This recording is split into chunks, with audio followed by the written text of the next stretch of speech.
முதலில் தலைப்புச் செய்திகள். சம்பந்தனின் மறைவு முழு இலங்கைக்கும் இழப்பு, சுமந்திரன் இரங்கல். யாழில் மர்மமான முறையில் உயிரிழந்த EPDP அமைப்பாளர். மகனின் ஈவிரக்கமற்ற தாக்குதலில் தந்தை பரிதாப மரணம். மற்றுமொரு எரிபொருள் விலை குறைப்பு தொடர்பில் வெளியாகியுள்ள செய்தி. கொழும்பு நோக்கி சென்ற பயணிகள் பேருந்து நேருக்கு நேர் மோதி விபத்து. பிரான்ஸ் நாடாளுமன்ற தேர்தலால் வெடித்த வன்முறை. இலங்கை தமிழரசு கட்சியின் தலைவர் ரா சம்பந்தனின் மறைவு தமிழ் சமூகத்திற்கு மட்டுமல்ல, முழு இலங்கைக்கும் இழப்பாக கருதப்படுவதாக MA சுமந்திரன் தெரிவித்துள்ளார். ஸ்ரீலங்கா நாடாளுமன்ற உறுப்பினரும் தமிழ் அரசியல்வாதியுமான ரா சம்பந்தனின் மறைவு குறித்து பலரும் இரங்கல் செய்தி வெளியிட்டு வருகின்றனர். இந்நிலையில் சம்பந்தனின் மறைவு குறித்தும் இறுதி கிரியைகள் தொடர்பிலும் MA சுமந்திரன் ஊடகங்களுக்கு கருத்து தெரிவித்துள்ளார். இதுகுறித்து அவர் மேலும் தெரிவித்ததாவது: இலங்கை தமிழரசு கட்சியின் பெரும் தலைவர் ரா சம்பந்தன் நேற்றிரவு 11 மணியளவில் கொழும்பில் உள்ள தனியார் மருத்துவமனையில் காலமாகியிருக்கின்றார். மரணமடையும் போது அவருக்கு 91 வயது. நீண்டகாலம் தமிழ் மக்களுக்கு இணையில்லாத தலைவராக, மக்களை வழிகாட்டியவராக வாழ்ந்திருக்கின்றார். அவருடைய இழப்பு தமிழ் சமூகத்திற்கு மட்டுமல்ல, முழு இலங்கைக்கும் மிக மூத்த அரசியல்வாதியினுடைய இழப்பாகத்தான் கருதப்படுகின்றது. இன்று காலை ஸ்ரீலங்கா அதிபர், பிரதம மந்திரி, சபாநாயகர் ஆகியோர் என்னோடு பேசினார்கள். இதேவேளை அவருடைய பூதவுடல் நாடாளுமன்றத்தில் அஞ்சலிக்காக வைக்கப்பட வேண்டும் என கேட்டிருக்கின்றார்கள். கொழும்பு பொரளையில் உள்ள மலர்ச்சாலையில் நாளை காலை 9 மணியிலிருந்து மக்களுடைய அஞ்சலிக்காக அவருடைய பூதவுடல் வைக்கப்படும். அதன் பின்னர் நாளை மறுதினம் மதிய நேரமளவில் பூதவுடல் நாடாளுமன்றத்திற்கு எடுத்துச் செல்லப்பட்டு அஞ்சலிக்காக வைக்கப்படும். பின்னர் அங்கிருந்து அன்னாருடைய மாவட்டமான திருகோணமலைக்கு பூதவுடல் எடுத்துச் செல்லப்படும். இறுதி ஈமை கிரியைகள் தொடர்பில் இன்னமும் குடும்பத்தினர் தீர்மானிக்கவில்லை என்றாலும் அநேகமாக ஞாயிற்றுக்கிழமை வைப்பதற்கு உத்தேசித்திருக்கின்றார்கள். அவருடைய பிரிவு நாளில் துயரிட்டிருக்கும் அனைத்து மக்களுக்கும், எங்களுடன் சேர்ந்து அந்த துயரத்தில் பங்கு கொள்கின்ற அனைவருக்கும் எங்களுடைய மனமார்ந்த அஞ்சலியை செலுத்துகிறோம். யாழில் எரியூட்டப்பட்ட நிலையில் மீட்கப்பட்டு வைத்தியசாலையில் அனுமதிக்கப்பட்டிருந்த EPDPயின் அமைப்பாளர் சிகிச்சை பலனின்றி உயிரிழந்துள்ளார். சம்பவத்தில் மருதங்கேணியை சேர்ந்த 44 வயதினையுடைய 3 பிள்ளைகளின் தந்தையே இவ்வாறு உயிரிழந்துள்ளார். இவர் ஈழமக்கள் ஜனநாயக கட்சியின் வடமராட்சி கிழக்கு அமைப்பாளராகவும், வடமராட்சி கிழக்கு கடற்தொழிலாளர் கூட்டுறவு சங்கங்களின் முன்னாள் இயக்குநருமாக செயற்பட்டு வந்தவராவார். யாழ்ப்பாணம் வடமராட்சி கிழக்கு பாத்திராயன் பகுதியில் தீக்காயங்களுக்குள்ளான நபர் சிகிச்சை பலனின்றி நேற்றிரவு உயிரிழந்துள்ளார்.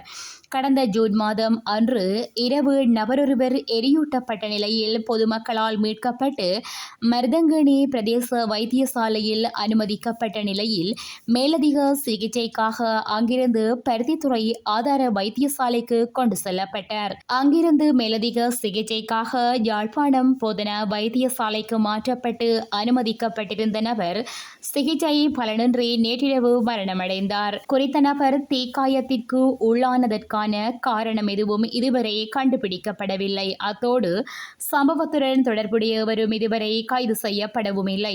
இந்நிலையில் உயிரிழந்தவரின் சடலம் பிரேத பரிசோதனைகளின் பின்னர் உறவினர்களிடம் இன்று கையளிக்கப்பட உள்ளது.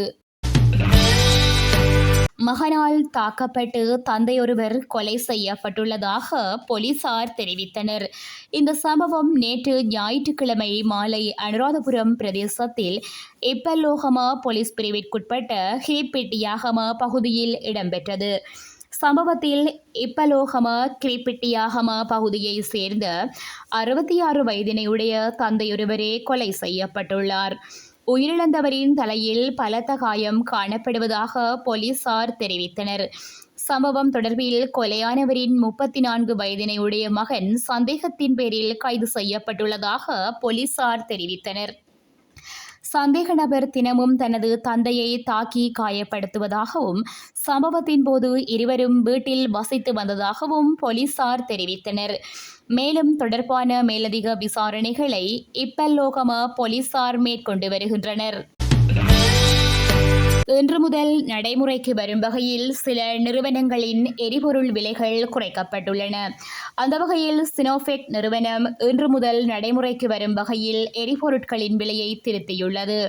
இதன்படி 355 ரூபாயாக காணப்பட்ட 92 ரக ஒக்டைன் பெட்ரோல் லீட்டரின் விலை 11 ரூபாவால் குறைக்கப்பட்டுள்ளதுடன் அதன் புதிய விலை 344 ரூபாவாகும். 420 ரூபாவாக நிலவிய ஒக்டைன் 95 ரக பெட்ரோல் லீட்டரின் விலை 41 ரூபாவால் குறைக்கப்பட்டு அதன் புதிய விலை 379 ரூபாவாகும்.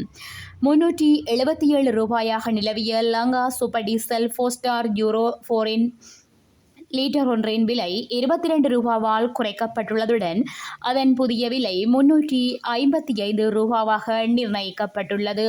சிவட்கோ நிறுவனம் எரிபொருள் விலையை இன்று நள்ளிரவு முதல் மாற்றியமைத்துள்ளது.